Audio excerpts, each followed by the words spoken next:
All right, let's take a deep dive into Ego is the Enemy, this fascinating book by Ryan Holiday. Yeah, it's a really interesting look at something we all deal with. It is, right? How our own ego can actually trip us up. Exactly. Even when we're trying to achieve something great. So we're using ego in a really specific way here. Right. Not just being arrogant, but And more like that inner voice. yes, that voice that prioritizes image over, well, everything else. Okay, I'm already seeing how this is going to be tricky.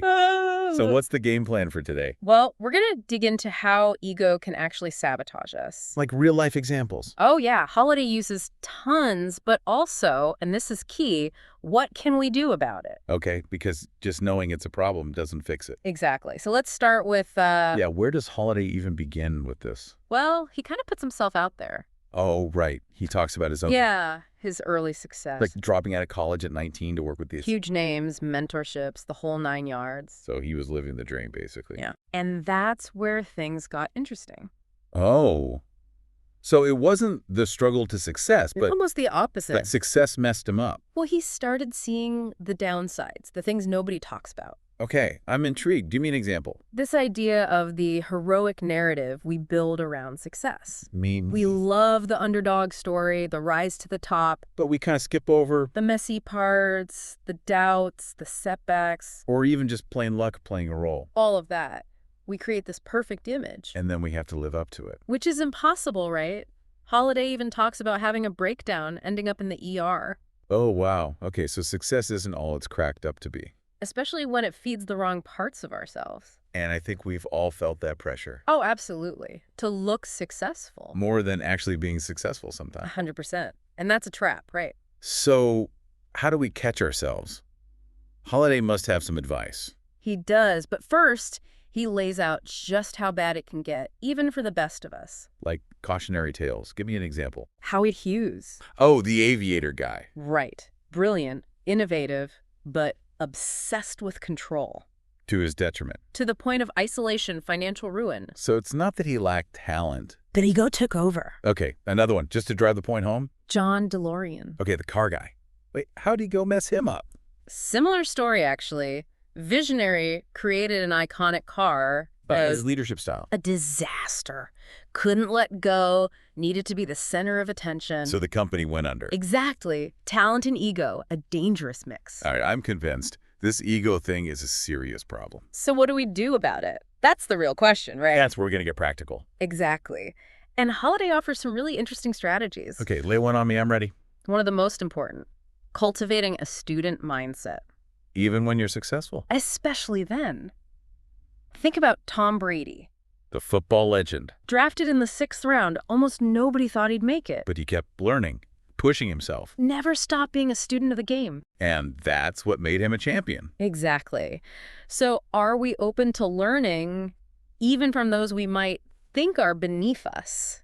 That's a tough one, gotta be honest. It is, but crucial for keeping ego in check. Okay, I'm trying to picture myself doing that. Not easy. Another one Holiday emphasizes is focusing on doing rather than being. What's the difference? Being is all about image, status, how you're perceived. Doing is the actual work. Exactly. He uses the example of John Boyd, Who is that? a military strategist nicknamed Genghis John. Sounds intense. Oh, he was. Revolutionized aerial combat. But ego-driven. The opposite. Avoided the spotlight, focused on impact. So he cared about results. Not credit or recognition. Huh. That's a hard one to swallow, especially these days. It is, but think about it. Are we more focused on the work or how it makes us look? Okay, that stings a little, gotta admit. Another idea that really stuck with me is the canvas strategy. Okay, haven't heard of that one. What is it? It's kind of counterintuitive, especially when you're starting out. Instead of fighting for the spotlight, you You support others' success. become the canvas for them to paint on. That sounds almost selfless. It is, but it's a long game. Okay, I need an example. This is abstract. Bill Belichick, the legendary football coach. Okay, yeah, he's won a bunch of Super Bowls. Early in his career, he did the grunt work, analyzing film, Stuff nobody else wanted to do, but he excelled at it, provided valuable insights. but didn't seek credit. Nope, just focused on making the team better.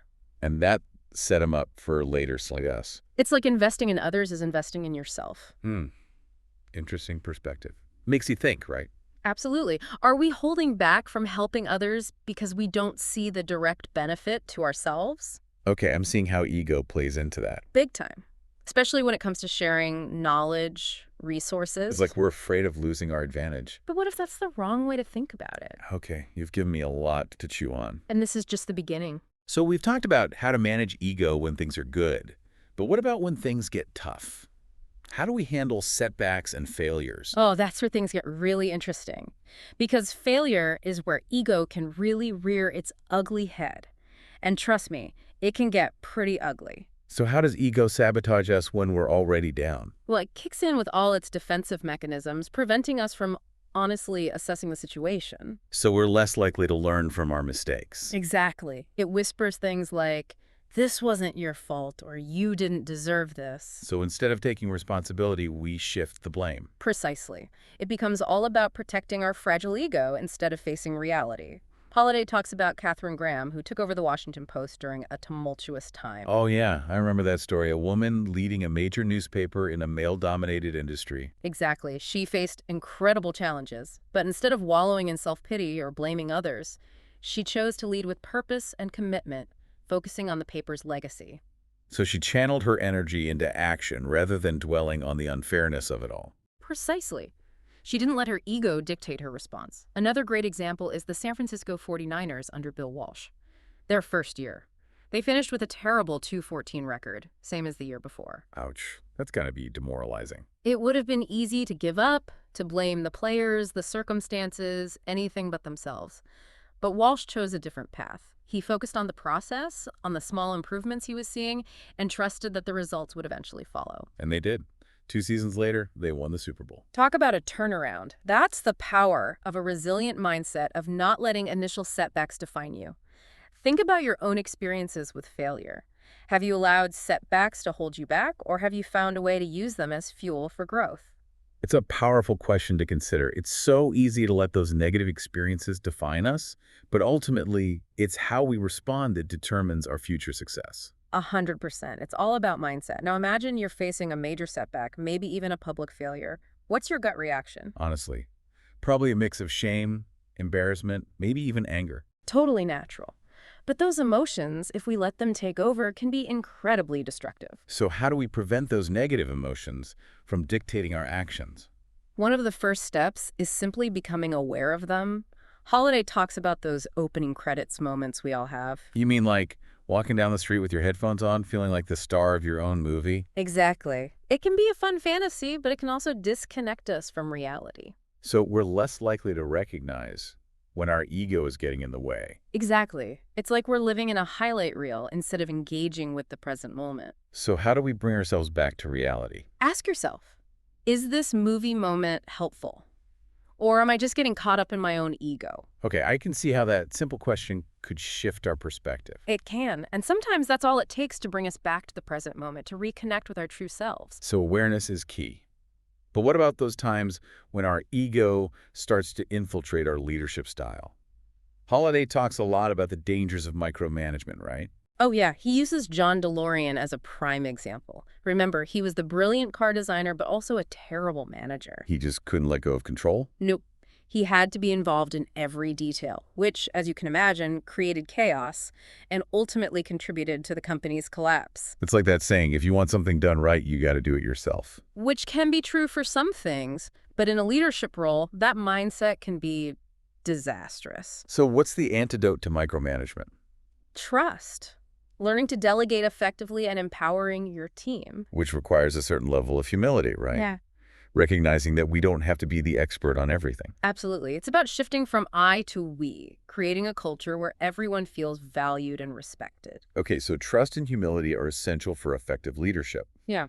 But what about when we experience those big wins, those moments of success that can really inflate our ego? How do we stay grounded and prevent our ego from running wild? It's a challenge for sure. But one of the most important things we can do is cultivate humility, especially when we're experiencing success. It's so easy to get caught up in the praise and recognition and start believing our own hype. Exactly. We need to remember that success is often a team effort, that we rarely achieve great things alone. So it's about recognizing the contributions of others and sharing the credit. Absolutely. And remembering that success is often fleeting. What goes up must come down. Holliday uses the example of General George Marshall, a key figure in World War II.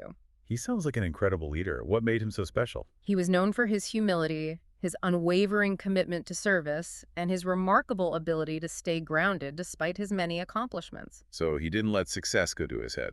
Not at all. He actively discouraged attempts to promote him, prioritized the needs of the country, and even forgave a general who had treated him poorly. That's incredible. He understood that holding on to grudges wouldn't serve anyone. Exactly. And that's a powerful lesson for all of us. It's about recognizing that true leadership is often about putting the needs of others before our own ego. So it's not just about what we achieve, but how we achieve it. Our character matters. It absolutely does. And humility is one of the most important character traits we can cultivate. Okay, so humility is key. Yeah. But how do we cultivate it? Especially in a world that often seems to reward egotism. It's not easy, that's for sure. But Holiday suggests seeking out experiences that remind us of our own smallness. What do you mean? Things like spending time in nature, contemplating the vastness of the universe, connecting with something larger than ourselves. So it's about gaining perspective, realizing that we're just a small part of something much bigger. Exactly. Those moments of awe and wonder can be incredibly humbling. They remind us that our problems, our achievements, even our ego, are not as significant as we often think they are. I love that. It's about shifting our focus from me to we, recognizing our interconnectedness with all things. Precisely. And those shifts in perspective can be incredibly powerful. They allow us to detach from the demands of our ego and connect with something deeper, more meaningful. Holiday also talks about Angela Merkel, the former Chancellor of Germany. What's her story? She's known for her quiet, understated leadership style. She's focused on results, on serving her country, not on seeking attention or building her own image. So she's a leader who embodies humility. Absolutely. And her effectiveness speaks for itself. She's a powerful example of how humility, combined with competence and hard work, can lead to extraordinary results. It's inspiring to see those qualities in action. Yeah. It gives me hope that maybe we can create a world where those values are celebrated and rewarded. I agree. It's a world I want to live in. Okay, so we've talked about how humility can help us navigate success. But what about when failure hits? How does ego impact our ability to learn and grow from those setbacks? Well, our natural instinct when we fail is to protect ourselves. We want to avoid blame, justify our actions, and preserve our sense of self-worth. And that's where ego can really sabotage us. It does. It prevents us from honestly examining our mistakes and identifying areas for improvement. Holiday uses the example of William Randolph Hearst, the media mogul who became obsessed with destroying Orson Welles' film Citizen Kane because he believed it was based on his life. So his ego was threatened. Absolutely. And his response was completely out of proportion to the situation. He spent a fortune trying to suppress the film, which ultimately backfired, bringing even more attention to it. Just like his ego blinded him to the bigger picture. It did. And those ego-driven responses to failure often harm us more than anyone else. So it's not just about avoiding failure, but about learning to fail gracefully. Exactly. It's about seeing setbacks as opportunities for growth and development. Okay, so instead of letting our ego dictate our reactions, we need to find healthier, more productive ways to respond to those inevitable setbacks. But what does that look like in practice? One of the most powerful antidotes to ego, especially when we're hurting, is love. Love. Yeah. Really? That seems counterintuitive when you're dealing with failure and potentially feeling angry or betrayed. I know it might sound strange, but Holiday isn't talking about romantic love. He's talking about a broader kind of love. Okay, so what kind of love are we talking about? A love for humanity, for the work itself, even for those who might have wronged us. It's about cultivating compassion, understanding, and forgiveness, even when it's difficult. So it's about choosing to see the best in people, even when they've disappointed us. Exactly. It's about recognizing that holding on to anger or resentment ultimately harms us more than anyone else. So it's not about denying our feelings, but about choosing how we respond to them. Exactly. And those choices have a profound impact on our well-being and our ability to move forward. Okay, I'm starting to see how this all ties together. It's about managing our ego so we can live a more fulfilling and meaningful life. Exactly. And it's a journey, not a destination. We're all works in progress. So be kind to yourself, embrace the process, and never stop learning and growing. I love that. It's a great reminder that we're all in this together. Absolutely. And that's what makes this journey so much more enjoyable. Well said. But let's be honest. This ego thing can be a slippery slope. Even when we think we've got it handled, it can pop up in unexpected ways. Oh, tell me about it. There's like a constant battle. But what are some strategies for keeping our ego in check, even when it feels like it's winning? One of the most powerful tools is detaching from outcomes. Wait, doesn't that contradict everything we've been talking about, like setting goals and striving for success? Not necessarily. It's not about giving up on our goals, but about recognizing that we don't have complete control over the outcomes. We can do everything right and still not achieve the results we desire. So it's about focusing on the process, not just the end result. Exactly. Yeah. Holiday uses the example of General George Marshall again. Remember, he achieved incredible things without ever seeking the spotlight. Right. He was content to do the work to serve his country without needing external validation. He was focused on the process, on doing what he believed was right, regardless of the outcome. So it's about finding satisfaction in the journey, not just the destination. Precisely. And that can be a powerful source of fulfillment and inner peace. Okay, I can see how detaching from outcomes could reduce stress and anxiety, but honestly, it sounds kind of hard to do. It is. It's a practice, something we have to cultivate over time, but the rewards are worth it. All right, challenge accepted. But what about those times when our ego starts to spiral out of control? Like, what are some practical tools for reining it back in? One of the simplest yet most effective tools is cultivating gratitude.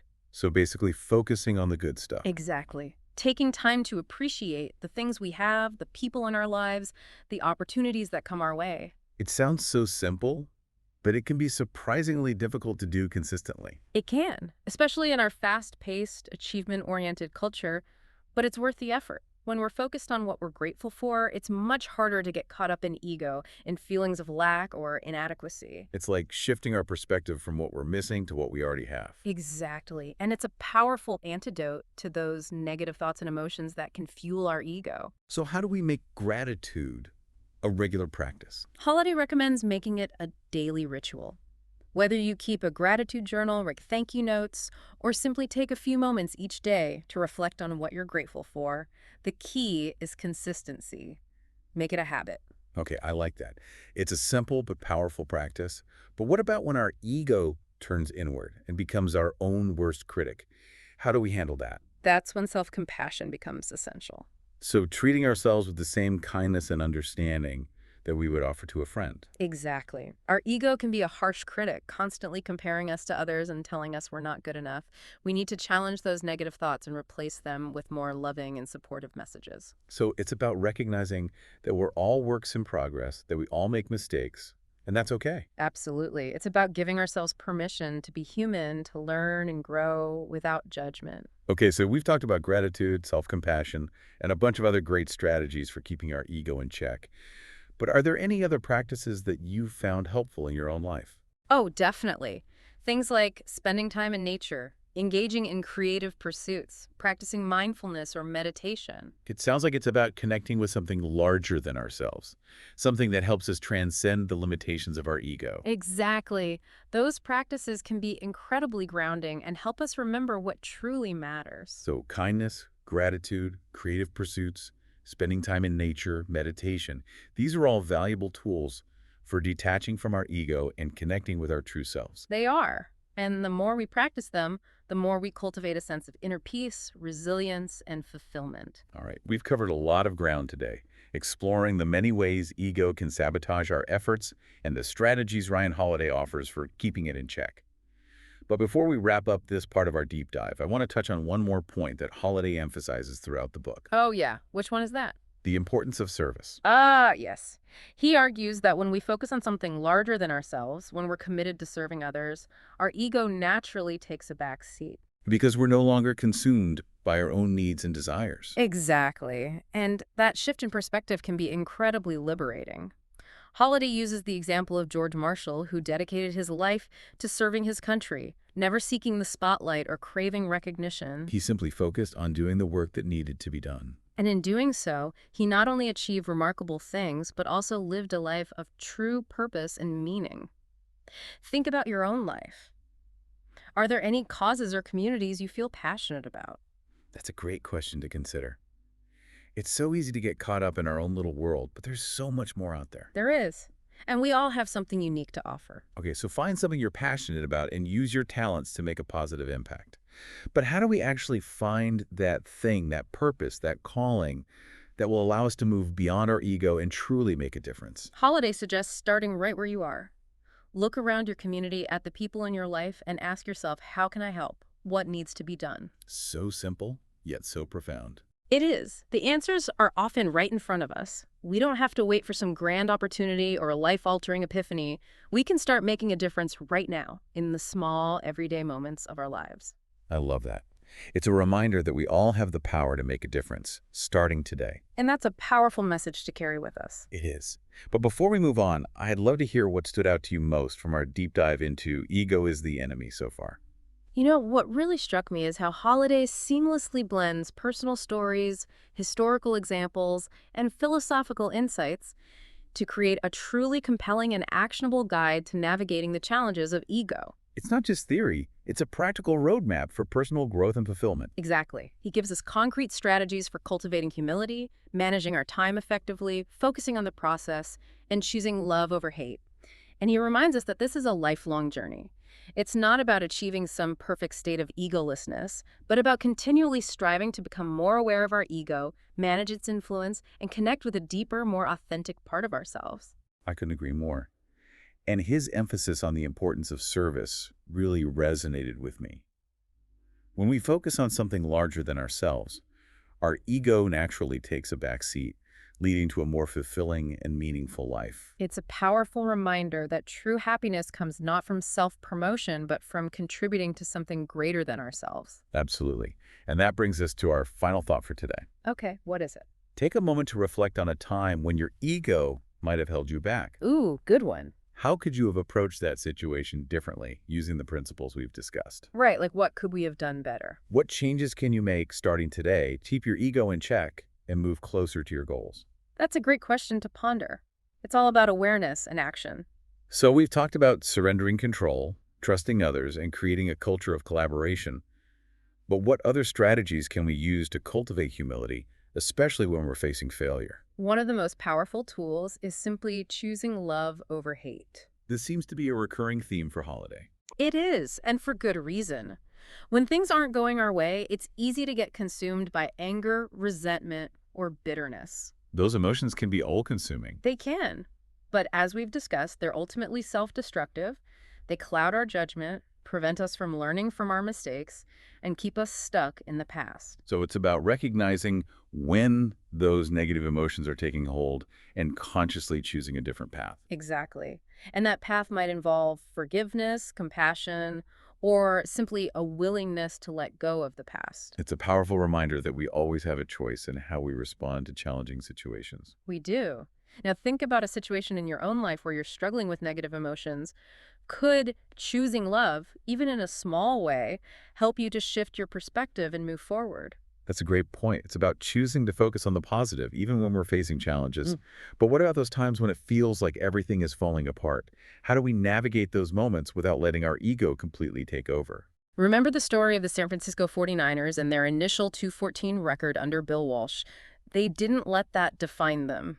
They kept working, kept learning, and ultimately achieved incredible success. It's a reminder that failure is not the end of the story. It's just a chapter. Exactly. And it's often in those moments of adversity that humility becomes even more crucial.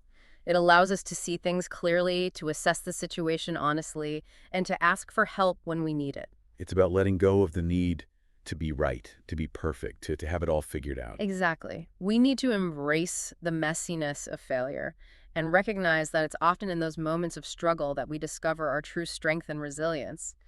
Have you ever found that to be true in your own life? Absolutely. It's in those moments of challenge that we learn the most about ourselves. But how do we cultivate that level of humility, especially when we're facing setbacks and adversity? One strategy Holiday recommends is to continually remind ourselves that we are not in control. It sounds a bit counterintuitive. Don't we need to believe in our ability to control our own destiny? To a certain extent, yes. But there are many things in life that are simply beyond our control. The weather, other people's actions, the stock market. Trying to control those things only leads to frustration and anxiety. Exactly. So it's about shifting our focus from what we can't control to what we can. Our own actions, our thoughts, our responses to the world around us. Holiday uses the story of King Xerxes, who ordered his soldiers to whip the sea because it destroyed a bridge. It's a ridiculous image, but it highlights how absurd it is to try and control things that are beyond our power. It does, and sometimes surrendering to that reality can be a powerful act of acceptance. It allows us to focus our energy where it matters most on things we can actually influence. Think about your own life. Are there any areas where you're clinging to control? Could letting go actually lead to greater peace and freedom? It's a powerful question to consider. But what about when our ego leads us to micromanage others? Micromanagement is often driven by that same need for control, and it can be incredibly damaging to teams and organizations. It stifles creativity, demoralizes team members, and ultimately hinders success. Exactly so. As a leader, it's crucial to learn to let go, to trust others, and to delegate effectively. It requires a certain level of humility, recognizing that we don't have all the answers and that others may have valuable insights. It's about creating a culture of collaboration, open communication, and mutual respect. And that starts with recognizing that our role as leaders is not to control, but to empower. So we've talked about surrendering control, trusting others, and creating a culture of collaboration.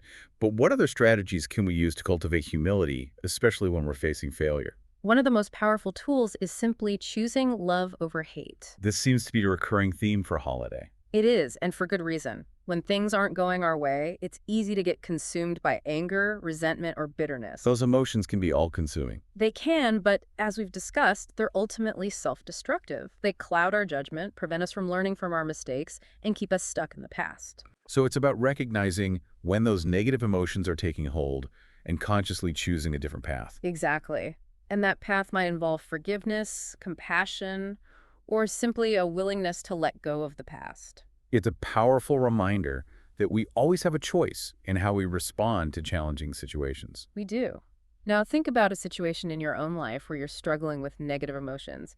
Could choosing love, even in a small way, help you to shift your perspective and move forward? That's a challenging but worthwhile practice. And speaking of challenging practices, Holiday also emphasizes the importance of detaching from outcomes. It might seem counterintuitive, but focusing too much on specific outcomes can actually hinder our progress. It can create anxiety, fear of failure, and a reluctance to take risks. It can also prevent us from enjoying the journey and finding satisfaction in the process of doing the work itself. Exactly, and that's where the true joy and fulfillment lie. Holiday uses the example of General George Marshall, who achieved incredible things without ever seeking the spotlight. He was content to do the work, to serve his country, without needing external validation. So it's about finding satisfaction in the process itself, in the daily grind, in those small victories along the way. Precisely, and recognizing that true success is not about achieving a specific outcome, but about living a life of purpose, integrity, and service. But how do we detach from outcomes in a world that's so focused on results? One strategy is to set clear goals, but to hold them lightly, have a destination in mind, but don't get fixated on a specific route or arrival time. Trust that if you're doing the work and following your compass, you'll eventually reach your destination. But the journey itself is just as important, if not more so. Absolutely. It's often in those unexpected detours and challenges that we discover our true strengths and capacity for growth. Okay, detaching from outcomes, focusing on the process, these are powerful concepts. But what about those times when our ego starts to run wild? What are some practical tools we can use to keep it in check? One of the simplest yet most effective tools is cultivating gratitude. It's about focusing on the good things in our lives, the things we're thankful for. It sounds so simple, but it can be surprisingly difficult in our fast-paced, achievement-oriented world. It can, but it's incredibly powerful. When we're focused on what we're grateful for, it's much harder to get caught up in ego, in feelings of lack or inadequacy. Gratitude shifts our perspective. It reminds us of the abundance in our lives and helps us appreciate the simple joys of everyday life. Exactly. And Holiday emphasizes the importance of making gratitude a daily practice. Whether you keep a gratitude journal, write thank you notes, or simply take a few moments to reflect on what you're thankful for, it can have a profound impact. So gratitude is a powerful tool for keeping our ego in check. But what about when our ego turns inward and becomes our own worst critic? That's when it's crucial to practice self-compassion. To treat ourselves with the same kindness and understanding that we would offer to a loved one. Exactly. Our ego often acts as our harshest judge, constantly comparing us to others and telling us we're not good enough. So we need to challenge those negative thoughts and replace them with more loving and supportive messages. Precisely, it's about recognizing that we're all works in progress, that we all make mistakes, and that's okay. So kindness, gratitude, creative pursuits, spending time in nature, meditation, these are all valuable tools for detaching from our ego and connecting with our true selves. They are, and the more we practice these tools, the more we cultivate a sense of inner peace, resilience, and fulfillment. All right, we've covered a lot of ground today, exploring the many ways ego can sabotage our efforts and the strategies Ryan Holiday offers for keeping it in check. But before we wrap up, I want to touch on one more point that Holiday emphasizes throughout the book: the importance of service. He argues that when we focus on something larger than ourselves, when we're committed to serving others, our ego naturally takes a back seat. Because we're no longer consumed by our own needs, desires, and ambitions. Exactly, and that shift in perspective can be incredibly liberating. Holiday uses the example of George Marshall, who dedicated his life to serving his country, never seeking the spotlight or craving recognition. He simply focused on doing the work that needed to be done. And in doing so, he not only achieved remarkable things, but also lived a life of true purpose and meaning. Think about your own life. Are there any causes or communities you feel passionate about? How could you use your skills and talents to serve others and make a positive impact? It doesn't have to be some grand, heroic gesture. It can be as simple as volunteering in your community, mentoring a young person, or simply being kind and compassionate to those around you. Exactly. It's about recognizing that we all have something to offer, that we all have the capacity to make a difference. And it's in those acts of service, in those moments of selfless giving, that we often discover our true purpose and connection to something much larger than ourselves. Absolutely. It's a powerful reminder that our ego often distracts us from what truly matters. Okay, start where you are. Find something you're passionate about and use your talents to make a positive impact. That's a great message.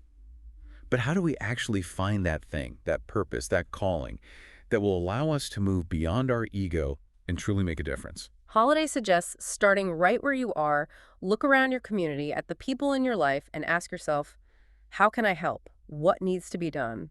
The answers are often right in front of us. They are. We don't have to wait for some grand opportunity. We can start making a difference right now in the small, everyday moments of our lives. It's a powerful reminder that we all have the power to make a difference, starting today. But before we move on, I'd love to hear what stood out to you most from our deep dive into Ego is the Enemy. What strikes me is how Holiday seamlessly blends personal stories, historical examples, and philosophical insights to create a truly compelling and actionable guide to navigating the challenges of ego. It's not just theory. It's a practical roadmap for personal growth and fulfillment. Exactly. He gives us concrete strategies for cultivating humility, managing our time effectively, focusing on the process, and choosing love over hate. And he reminds us that this is a lifelong journey. It's not about achieving some perfect state of egolessness, but about continually striving to become more aware of our ego, manage its influence, and connect with a deeper, more authentic part of ourselves. I completely agree, and his emphasis on the importance of service really resonated with me. When we focus on something larger than ourselves, our ego naturally takes a back seat, leading to a more fulfilling and meaningful life. It's a powerful reminder that true happiness comes not from self-promotion, but from contributing to something greater than ourselves. And that brings us to our final thought for today. Take a moment to reflect on a time when your ego might have held you back. How could you have approached that situation differently using the principles we've discussed? What changes can you make starting today to keep your ego in check and move closer to your goals? It's like a wake-up call, right? Makes you realize how much energy we waste on things we can't actually control. It is. And Holiday's book offers a different path. He talks about the importance of letting go, of surrendering to what is. Even when it's hard. Especially then, he draws inspiration from the Stoic philosophers who believed that true happiness comes from accepting reality. Okay, so not fighting against what's already happened. Exactly. Focusing on what we can control, our actions, our thoughts, and letting go of everything else. Sounds like a recipe for less stress, that's for sure. It is. It's a practice, though. Like anything worthwhile, I guess. It is. Notice when you're clinging to a certain outcome. Or resisting change. Yes. Ask yourself, what if I just surrendered to this moment? Even if it's not what I wanted. Right. It's a shift in perspective. From this shouldn't be happening. Okay, what can I learn from this? I can see how that would lead to more peace. It does. It's not about giving up, but choosing where to focus your energy. Okay, letting go of control. What else? Final takeaways from the book. This one's big. Your ego is not your true self. Okay, that's deep. It is. It's a part of us, but it doesn't define us. Like, we get to choose what we listen to. Exactly. And the more we can separate from the ego's demands, Connect with something deeper. that's where the real freedom is. This has been amazing, truly. Such a great deep dive into ego is the enemy. It's a book that stays with you, you know. So many ways ego can trip us up, but also the tools to deal with it. Holiday doesn't sugarcoat it. Nope, he gets real. But that's what makes it so helpful. So, key takeaways for our listeners. Number one, true success isn't about, Chasing external validation. it's about living with purpose, Aligning your actions with your values. making a positive impact, Exactly. And that often means putting ego aside. which is tough, but That- ultimately, It's the path to real fulfillment. couldn't have said it better myself. So as you all go out there, remember, keep that ego in check. Embrace humility, focus on the process, choose love over hate. And never stop learning. That's the key, right? It is growth mindset all the way. Thanks for joining us on this deep dive into Ego is the Enemy. Until next time, keep exploring, keep learning. And keep striving to be your best selves. We'll see you next time.